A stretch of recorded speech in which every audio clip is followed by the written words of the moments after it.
Hey everybody, welcome back to my channel. Today we are talking about book covers, and this is specifically for people who are going to be self-publishing because when you get picked up by a big publisher, this is not in your control. They actually pick the cover for you. From what I hear, you get very, very little to no say at all if you're with a traditional publisher. So this is actually one of the benefits of doing the route of self-publishing because I do believe that most authors like to have a hand in what their cover is going to look like. You know, your book is your baby. You created every part of it. It seems like it would be nice if you got to pick what the cover looked like. So this is specifically for people who are doing self-publishing or maybe who are with a small enough press that they still get to pick what the cover looks like. So I want to talk specifically about the three biggest mistakes that I see authors make when it comes to designing their own covers. And actually that really is number one, is that they try to do the whole cover themselves. Like not just come up with the idea, but actually like, oh, I'll just go learn graphic design this weekend and I'll make it. And here's the thing, guys, is readers are on the lookout for self-published books, right? Like that is their very first criteria that they judge by. They're trying to see, does this book look like it's self-published? And did I say that right? Does this book look like it's self-published? So honestly, like readers are really looking for that. And so if you just go online and find like a stock image and you put that as the background and then you type some letters over top of it and maybe you put one or two effects on those letters to make them look a little bit three-dimensional, I would say most people can tell. Like if you do not have a background in graphic design, if you have not specifically ever been paid to do graphic design for someone else, if this is not your job and your area of expertise, don't do it yourself, because people not only like react to that, they actively look for it. They're trying to see, you know, we all hear the saying, don't judge a book by its cover, but that is wrong in every sense, in that people do judge books by their covers, and honestly they should. I think we should judge books by their cover because it shows how much time and effort the author was willing to put into that outside appearance of the book.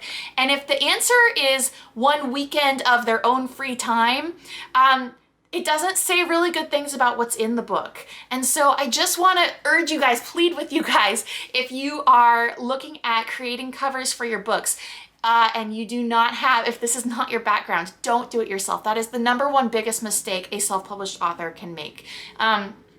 When it comes to their cover. There's a lot of other ones, believe me. Okay, number two can a lot of times actually be solved if you are working with someone who does covers a lot. They may know more about this than you do, but even if they don't, you should really try to read up on this and learn about being on genre. So this is actually extremely important because the number one thing that your book cover needs to do is catch the right audience and give them the feeling that this book is for them.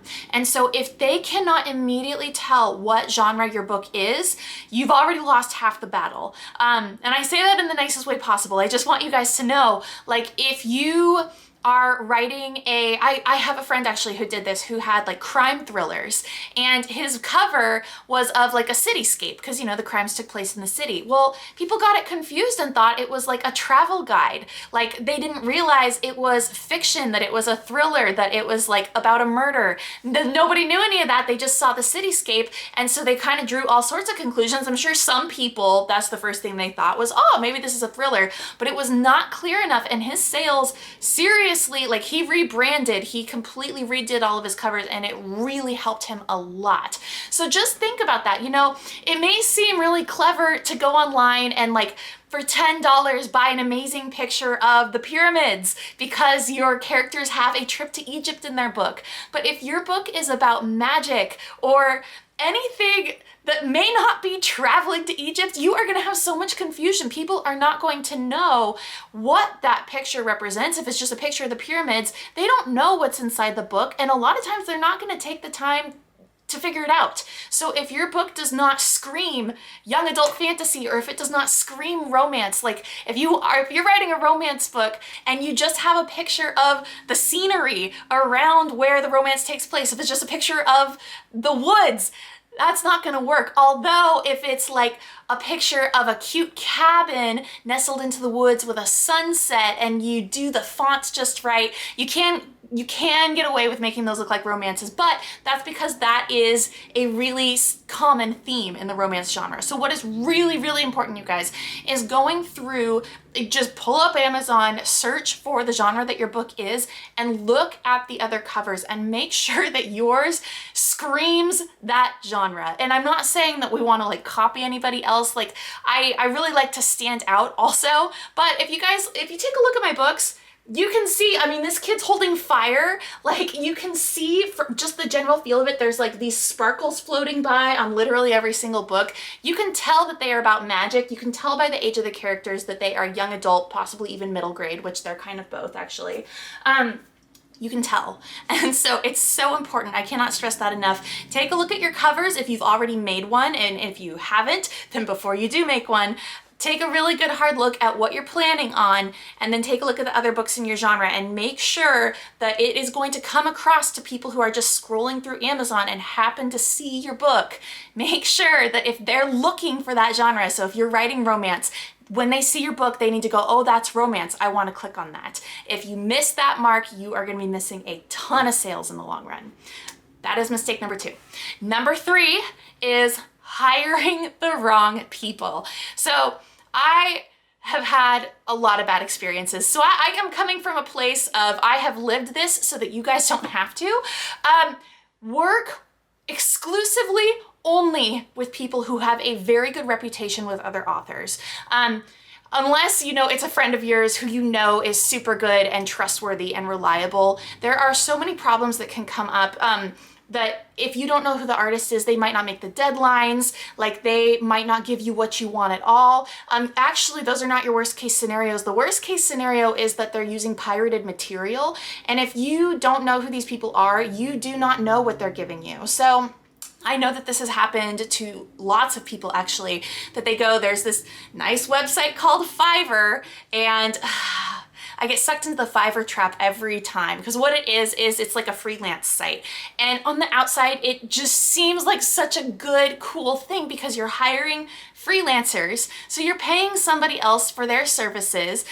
Usually they're very affordable, so it's really awesome. And then it's like this cool thing that you put your money almost into, I want to call it an escrow account. What's a more kid-friendly way to say this? You kind of put your money into like this holding account, and then the artist who you're hiring does not get the money until they deliver the product. So you're safe because you know you're gonna get the art from them, and they're safe and because they know that you're not gonna run off without paying them. So it just seems like this great happy medium, but Fiverr has just got some of the scammiest people who I have ever worked with, who don't get it done on time. They give you absolutely the wrong thing, not anything close to what you ordered. I mean, I've had some really bad ones, but this one fortunately has not happened to me, is that like they'll use something that's copyrighted. So in sci-fi, I've heard of people like commissioning this really awesome cover with these fighter jets on the front, and then like somebody 2 months later is like, you know that those are like